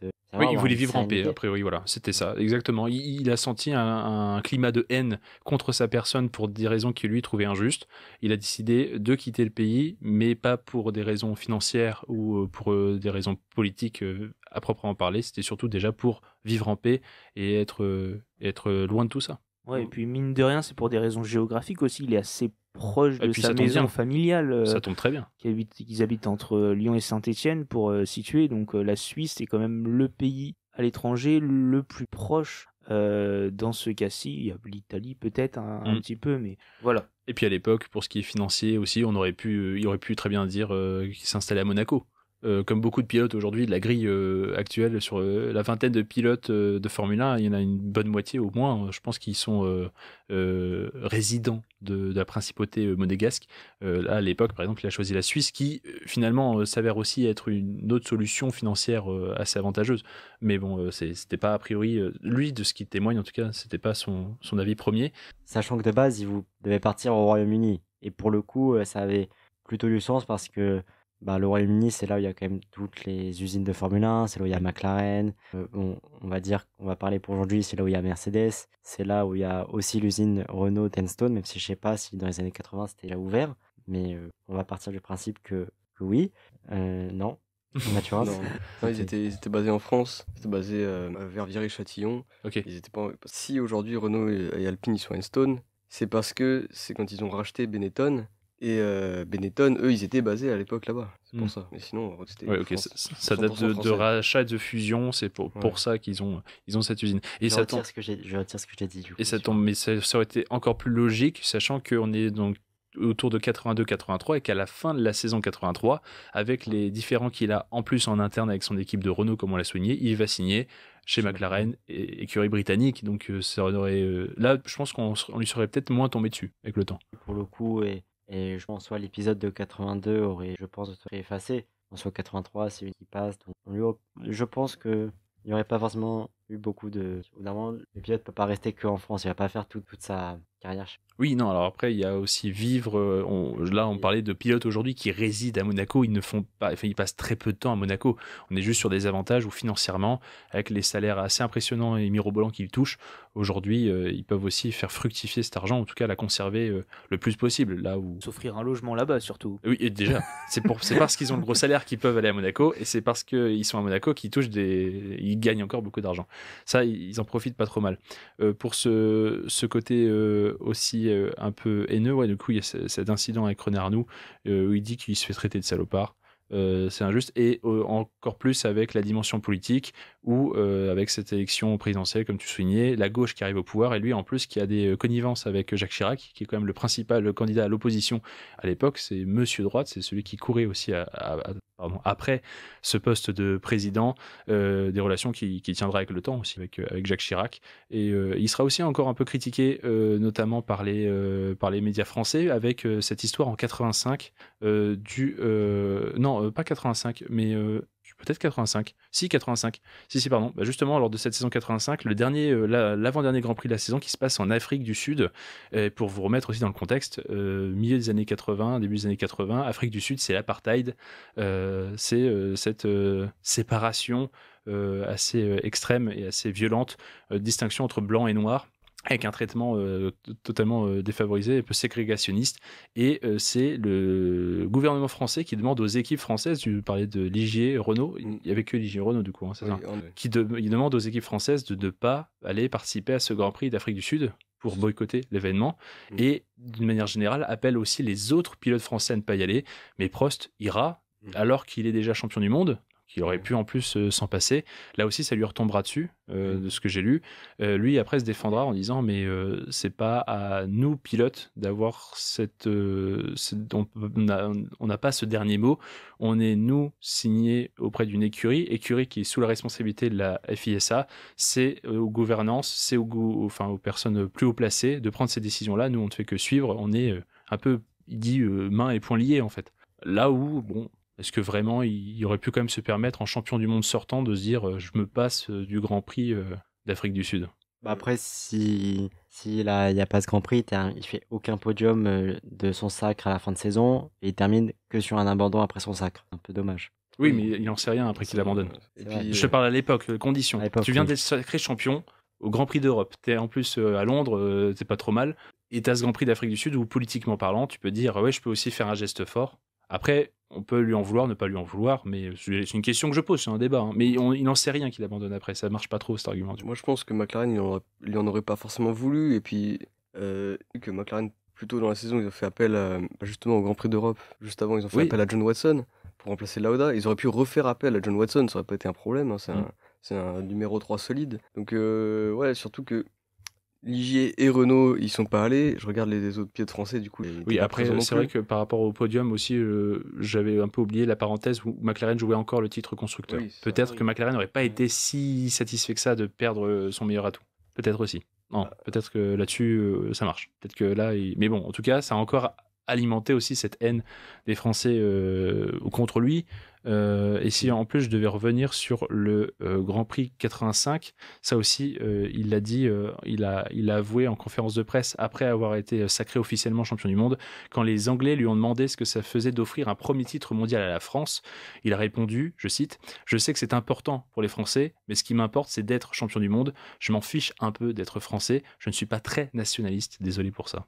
Donc là aussi, je pense que pour l'époque, on était à moitié... Là, ça fait débat. Voilà. Là, ça fait débat, mais j'ai une citation. Une contre-citation. Une contre-citation, pas de l'époque, mais du coup, de plus tard, actuellement. Il dit, je porte toujours le drapeau bleu, blanc, rouge sur mon casque. Donc, aujourd'hui, il argumente un peu dans le sens où il affirme pas non plus être nationaliste. Quand même d'être français. Il est fier, voilà, il est fier. Mais c'est vraiment de dire, oui, j'ai un motif. Absolument. Bon, après, c'est un signe distinctif. Il dit être un ambassadeur pour la France, etc. Mais bon, peut-être à l'époque, c'était un peu, surtout cette citation, que je viens de découvrir, oui, ça devait être mal pris. Oui, bah, celle-là, des Anglais. Oui. Ouais, bah, surtout dans la foulée de ton titre de champion du monde, où on voit aussi, peut-être vous le voyez aussi en interview, Alain Prost n'a pas cette image de quelqu'un de très expansif, un peu introverti et très méthodique, du coup aussi très cérébral, très le mot à dire, et un peu cette manière un peu dédaigneuse aussi parfois de dire les choses. Sébastien Jacquemart, encore que je cite de La Voix des Juniors, disait « Ce qui m'a le plus choqué, moi, quand j'ai suivi Alain Prost et au travers de sa carrière et de ses exploits, c'est de me dire que quand tu l'écoutes, ce n'est jamais de sa faute. Il ne se concerne jamais dans les erreurs, les problèmes, etc. Et qu'il y a toujours quelqu'un qui doit faire mieux, quelque chose qui doit faire mieux. Et voilà, donc c'est un peu aussi peut-être un des travers du personnage qu'on aime. J'ai envie de dire, tous les pilotes font ça. Mais c'est vrai que du coup, Alain Prost, il a été très médiatisé pendant toute sa carrière, donc on le remarque encore plus. Bien sûr. C'est vrai que moi, quand je regarde, que ce soit ses interviews aujourd'hui ou à l'époque, il apparaît beaucoup moins comme un personnage. Quand on regarde, par exemple, si on veut comparer à son grand rival de toujours, Ayrton Senna, il apparaît beaucoup plus franc, beaucoup plus naturel, alors que... Et des grandes gueules, enfin, c'est aussi le tempérament de beaucoup de pilotes de l'époque. Oui. Beaucoup plus calculateur. Je pense que c'est surtout ça, c'est aussi à quel point le petit bonhomme qui était Alain Prost, à côté de toutes ces grands pilotes, de ces grandes gueules, de ces grandes figures là qui prenaient débat sur la place publique, qui criaient, qui critiquaient, qui insultaient, qui n'hésitaient pas à critiquer les patrons d'écurie, les instances, la FISA, ils crachaient sur tout le monde. Là où Prost faisait un peu plus propre, peut-être un peu moins méchant, un peu moins pitbull, mais n'en manquait quand même pas une pour toujours critiquer à côté et pas trop. Mais comme tu dis, c'est un peu l'ADN des pilotes, c'est vrai.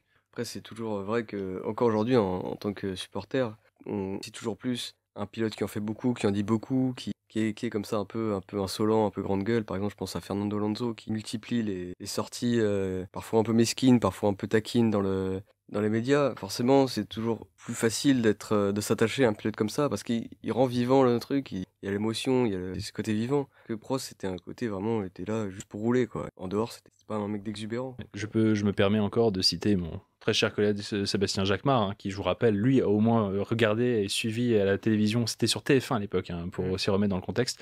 Il suivait aussi beaucoup la Formule 1 grâce à la revue presse, papier, magazine avec Sport Auto. Et il dit en tout cas, pour son expérience de l'époque et son retour 40 ans après, ça le rajeunit pas, mon petit Seb. Il disait, il y avait cette montée en puissance, on le voyait quand même, parce qu'il était chez Renault, parce qu'il y avait eu des histoires avec Arnoux, on voyait que c'était Prost le mec qui montait, et que c'était le pilote déjà ultra méthodique, ce professeur, donc ce surnom qu'il aura très vite après, qui allait pas se battre pour faire la pole position, mais qui allait régler sa bagnole pour gagner la course.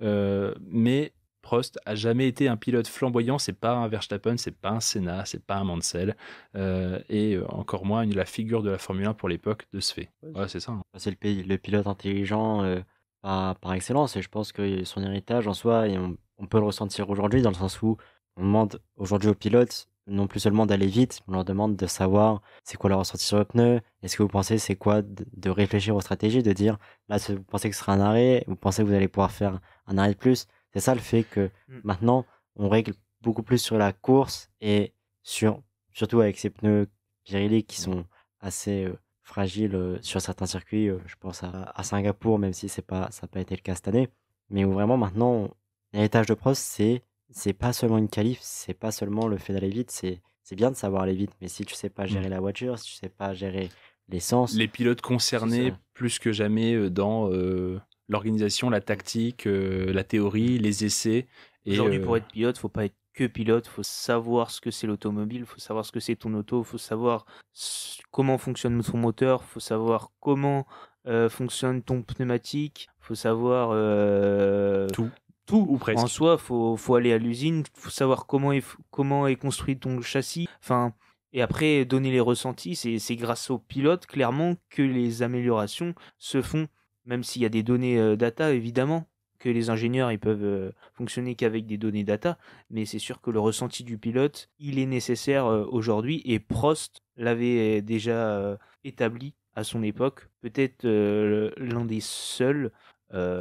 Pour en tout cas, l'un des pionniers aussi en la matière, un des précurseurs, mais qui soit aussi publiquement et médiatiquement appuyé.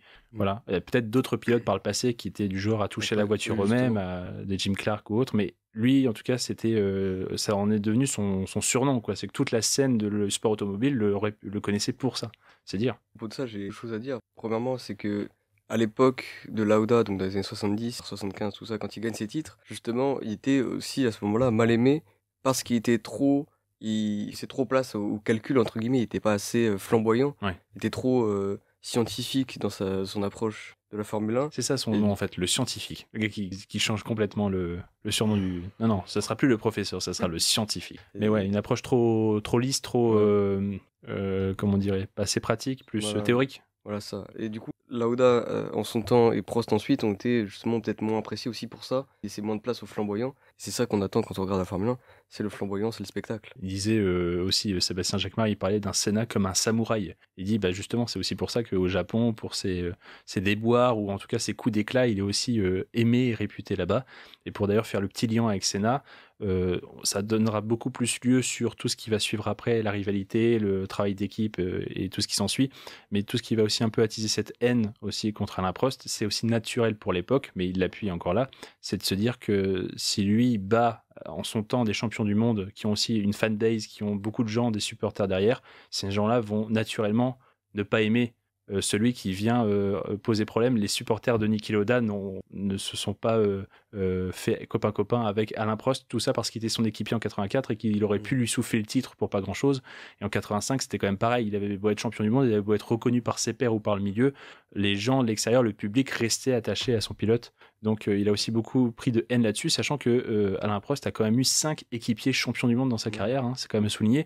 Donc ça fait aussi un potentiel énorme de gens, de spectateurs, de fans qui n'aiment pas le gars parce que de facto ils préfèrent l'autre. Donc il en a aussi pris, faut le dire, de la haine gratuite là-dessus, mais c'est un peu le métier, c'est un peu le milieu qui veut ça. Faut pas trop le banaliser, mais ça reste ça. À parler de haine, on va pouvoir finir aussi sur Alain Prost, cette merveilleuse émission. Il y a un peu aussi de l'amour dans l'histoire. Peut-être faire une petite parenthèse sur son frère aussi, très proche, Daniel, son frère aîné, qui est né 3 ans avant lui et qui l'a aussi forgé dans son approche de la conduite, dans son approche de sa philosophie de vie, parce que Daniel était malade. Absolument, oui. Il était malade et on le savait dès ses débuts en karting, dès cette première course dont je vous ai parlé en karting, on savait qu'il était malade. Et plus tard, en F1, il raconte que lui-même, il va à 80-85% de ses capacités parce que il a peur limite pour sa mère, pour ses parents. Il n'a pas envie parce qu'au final, malheureusement, il était atteint d'une grave maladie. Je ne sais pas en quelle année il est décédé, mais... J'étais en train de vérifier ça.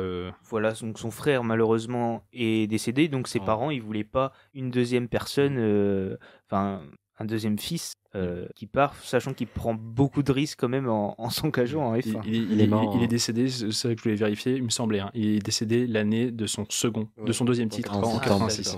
Au cours de la saison de son deuxième. Donc au moins à Daniel en tout cas, en plus il l'aura fait beaucoup pour lui et en partie grâce à cette complicité fraternelle, il aurait été en plus champion du monde du vivant de son frère Daniel, qui était atteint d'une tumeur au cerveau, notamment quelque chose. Et c'est la mère, comme tu disais, qui dit entre l'un qui est mourant et l'autre qui joue avec la mort.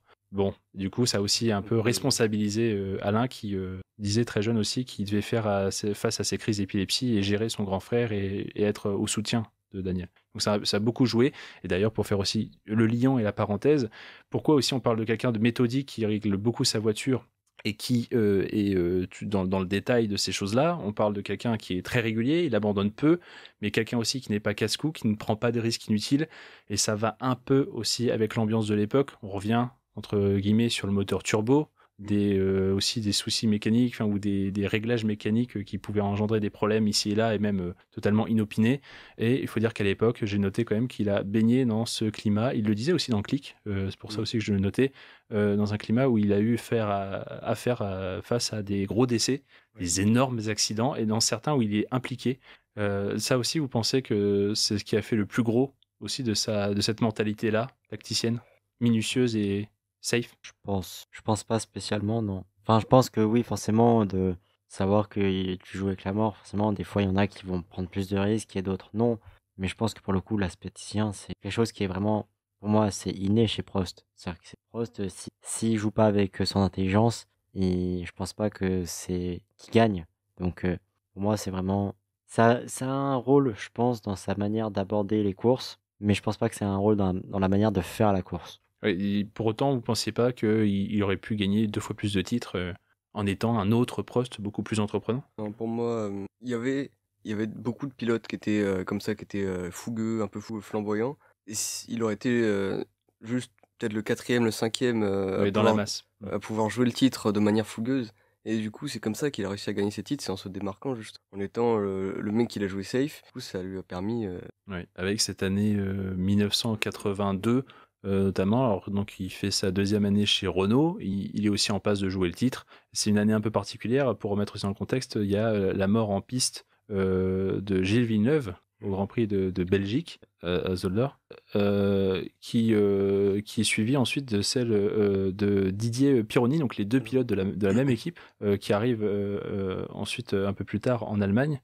Ouais. Et oui, et puis il y a aussi cet accident, le décès de Riccardo Paletti, un autre Ouais. pilote qu'on oublie du coup un Ouais, peu bah oui. aussi, parce qu'on parle tellement de Gilles Villeneuve et de Didier Pironi. Même moi, je connaissais vite fait de nom, je ne savais rien pour le décès de Riccardo Paletti, qui intervient au Grand Prix du Canada, qui vient tout juste d'être renommé Grand Prix Gilles Villeneuve Ouais, oui. en soutien au décès. Donc on est déjà dans un climat où on vient de perdre l'un des plus grands pilotes, un proche pour certains, Prost aussi qui était proche de quand même pas mal de monde. Ouais. Il y a cet accident mortel qui intervient au Grand Prix du Canada, qui est baptisé Gilles Villeneuve, pour le coup c'est presque une malédiction, et qui est percuté dans cet accident, c'est Pironi, qui décédera ensuite. Leur décès en Allemagne, c'était vraiment une spirale Alors, surtout terrible. en 82, c'est en percutant Prost justement que Pironi Oui. il se brise les jambes. Il y a un destin lié ici, Ouais. tu vois. Et après, pour le Pironi, derrière, il a pas arrêté la compétition, il a arrêté la F1, mais il a pas arrêté la compétition, il fait du bateau après. C'est lors d'une course de bateau qu'il est mort en 14 secondes. Fun fact, alors c'est très fun, hein, mais. Non, bah non. Anecdote, du Anecdote. coup, la compagne de Pironi attendait des jumeaux à ce moment-là, qu'elle a nommé Gilles et Didi. Oh, d'accord. Les D'accord. enfants Pironi, c'est du nom du père et de de l'ancien Gilles Villeneuve, parce que- équipier. C'est fort aussi. Et puis il le dira aussi dans Click, cet accident en essai privé d'Elio De Angelis, qui mourra sous ses 86, yeux avec ouais. une voiture retournée en train de calciner. Ça aussi, c'est très marquant Ça, c'est un pour lui. traumatisme. C'est aussi un traumatisme. Et pour autant, derrière, il a quand même continué la Formule 1, il a continué à performer, il a continué à être le plus grand.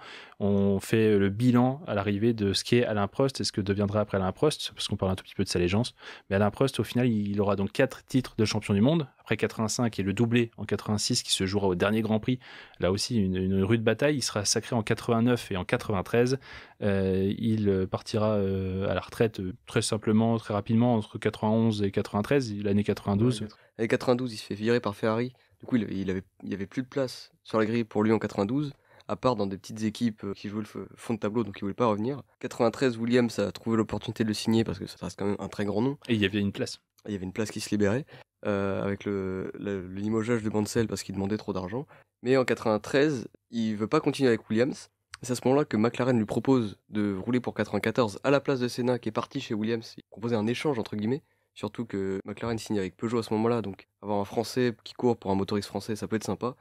Mais il a fait un test avec la voiture, elle était trop médiocre pour lui, donc je vais arrêter mieux pour tout le monde. Il s'arrête sur un titre de champion du monde. Là aussi, c'est un peu la classe. Et c'est ce côté méthodique, tacticien. Il sait quand gagner des courses pour inscrire son nom dans la Formule 2, la Formule 3, pardon, pas la Formule 3, la Formule Renault, la Formule 3, grimper en Formule 1. Il marque d'entrée, il gagne au Grand Prix de France, il se fait un nom, il est convoité. Et là encore, sur même la fin de sa carrière, il est judicieux, il est méthodique. Il n'y aura que l'épisode avec son équipe Prost GP qui sera son plus mauvais moment en Formule 1, si on peut dire, mais ça, c'est une autre histoire. Et pour finir sur le pilote qu'il était, 51 victoires à l'arrivée, 106 podiums en 199 Grands Prix, donc plus d'un podium, sur deux en course. Plus de 50% de podium, c'est plutôt pas mal. C'est costaud, Ça a c'est marqué très des grands costaud. champions, Schumacher, Hamilton, Verstappen qui font. Et à voir, j'ai pas la stat, à voir sur les 193 Grands Prix où il ne termine pas sur le podium, combien il en abandonne, et pour des soucis qui lui Pour sont des soucis propres ou techniques, pas, ouais. voilà, techniques. Voilà, pas de pilotage. Je pense que là aussi, c'est une autre preuve de ce côté cérébral et préparatoire. Et il reste quand même l'un des meilleurs pilotes de l'histoire, introduit au Hall of Fame, au Temple international de la renommée du sport en 99. Il est l'unique Français là-bas pour l'instant, détenteur du record de victoire en Formule 1 avant d'être dépassé par Michael Schumacher en 2001. Là aussi, on sait quel Schumacher c'était, quel Schumacher il y a dû y avoir pour atteindre le niveau de Prost à l'époque. Depuis, on a aussi eu d'autres phénomènes comme un certain Lewis Hamilton. Ouais. Mais bon, là aussi, on pourrait... En nombre de Grands Prix. Hein. Non, ouais, il est toujours 5e pilote avec le plus de victoires, 4e pilote avec le plus de meilleurs tours, 6e pilote avec le plus de tours en tête, et 5e pilote aussi avec le plus de podiums. Voilà, que dire de plus d'Alain Prost? Petit héritage, la piste de karting au Mans a été renommée Alain Prost, la piste de karting Alain Prost, circuit de karting international. De ce fait, c'est beau. L'héritage, il a inspiré bon nombre de pilotes de F1 aujourd'hui, français et autres. Et la génération actuelle de pilotes, alors peut-être pas la génération actuelle qui pilote en 2020, mais la génération qui pilotait dans les années 2000 et 2010, c'est des pilotes qui ont grandi avec Alain Prost, c'est le pilote des années 90 aussi. Donc il inspire encore aujourd'hui beaucoup de gens. Et c'est ça, pour moi, son plus gros héritage, c'est que derrière, enfin, il y en a plein qui sont là grâce à lui aujourd'hui. Beau ça, c'est le beau mot de la fin, c'est Ouais. pas trop mal. Ouais. Thibaut, t'avais un truc à rajouter peut-être? Non, pas spécialement. L'héritage, c'est qu'on voit, c'est Helmut Marko, donc le patron des jeunes pilotes Red Bull, avait déclaré que Isaac Hadjar, donc peut-être notre deuxième champion du monde français, avait déclaré que Hadjar lui faisait penser à Alain Prost. Est-ce que c'est un signe prémonitoire? On l'espère. Parce On que l'espère. On l'espère. On attend toujours notre deuxième champion du monde français. C'est vrai, et de ce fait, Alain Prost reste encore à ce jour le seul et unique champion du monde français de l'histoire de la Formule 1. C'est aussi pour ça qu'on en parle encore autant aujourd'hui, et l'un des meilleurs de son sport. Voilà. Merci beaucoup Thibaut, merci Mathurin, merci Augustin. Merci. On va participer à la petite émission. Une petite heure 30, voilà, à parler d'Alain Prost. On a essayé d'être le plus simple et le plus synthétique possible. Il y a encore beaucoup de choses à dire. On s'est arrêté quand même à l'essentiel. Et ça, on en parlera peut-être dans de futures hors-séries et futures émissions. D'ici là, moi, je vous dis, portez-vous bien. Je vous invite à aller réécouter d'autres hors-séries, d'autres émissions et de nous suivre le mardi soir en direct. Et sportez-vous bien, voilà, tout simplement. Bye bye tout le monde.